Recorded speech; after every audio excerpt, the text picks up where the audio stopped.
In a world obsessed with power, hype, and fame, how did a 5'7" kid with a growth hormone issue become the greatest footballer of all time? He wasn't built like Ronaldo. He didn't talk like Zlatan Ibrahimovic. He wasn't a viral sensation, a brand, or a marketing machine. He was just quiet, focused, and unstoppable. With Messi, he'll go for goal here. Oh my goodness gracious me!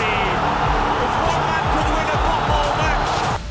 Messi didn't chase the spotlight. He let his left foot do the talking, and it spoke in goals, assists, nutmegs, and moments that made grown men cry. This is the story of a little boy born in Rosario, Argentina, who was told he was too small to play football. A boy who took daily hormone injections at age 9 just to grow normally. A boy who left his family, his home, and his country at just 13 years old to chase a dream. And then, that same little boy would go on to rewrite football history. 8 Ballon d'Ors, 4 Champions Leagues, over 1,000 goal contributions, and finally, a World Cup. But how did it all happen? Let's go back, before the trophies, the fame, and the chant. This is how Lionel Messi became the best player in football history. If you haven't already subscribed to the channel, make sure to do so, because you're not going to want to miss any of our latest videos.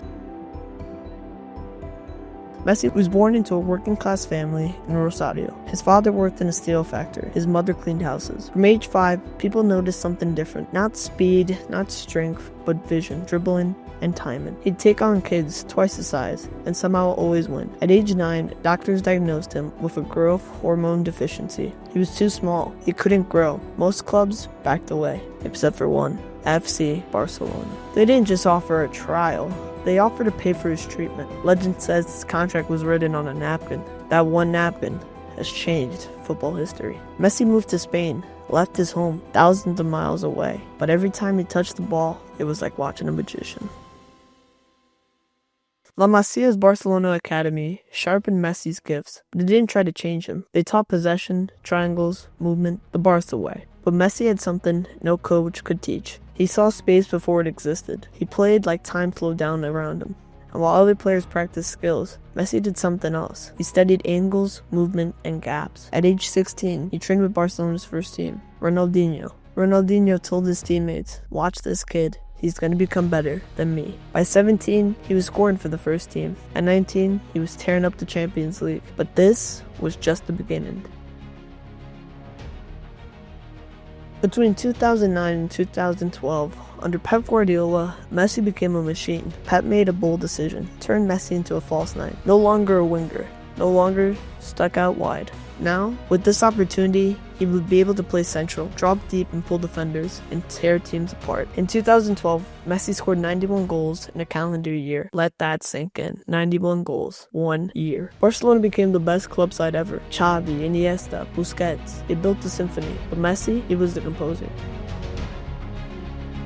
Despite all this, there was one thing Messi didn't have: international glory. Critics said he only performed with Barcelona, that he disappeared for Argentina. And after 3 heartbreaking finals, the Copa 2007, the World Cup 2014, the Copa 2016, Messi retired from international football. He said he couldn't take the pain anymore, the pressure, the hate, the weight of a nation. But greatness doesn't fold. Messi returned, quietly.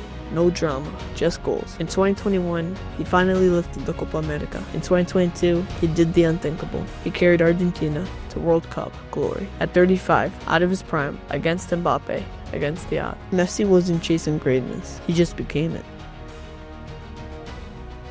In 2021, Messi's Barcelona chapter ended in tears. Financial chaos forced him to leave.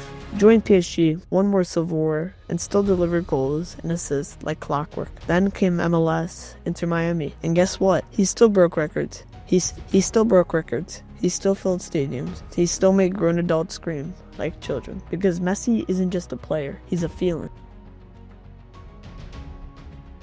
8 Ballon d'Ors, 4 Champions League, 10 La Liga titles, 3 UEFA Super Cups, Olympic gold, Copa America, and World Cup. He's won everything. But Messi's real legacy? He made millions fall in love with football. Kids in India, Egypt, Argentina, and Iceland wore his name. He didn't just score goals, he created memories. When Messi plays, time slows down, the noise fades, and football becomes art. But just remember, he was too small, too quiet, too humble. But he proved that heart and passion beats hype, vision beats muscle. And greatness, it doesn't always scream. Sometimes it whispers. If you ever watched a game of football, if you ever loved football, you've loved Messi, even if you don't even know it. Make sure to subscribe for more football stories that go beyond stats or tactical breakdowns. As always, I'm Aiden Castro. See you tomorrow.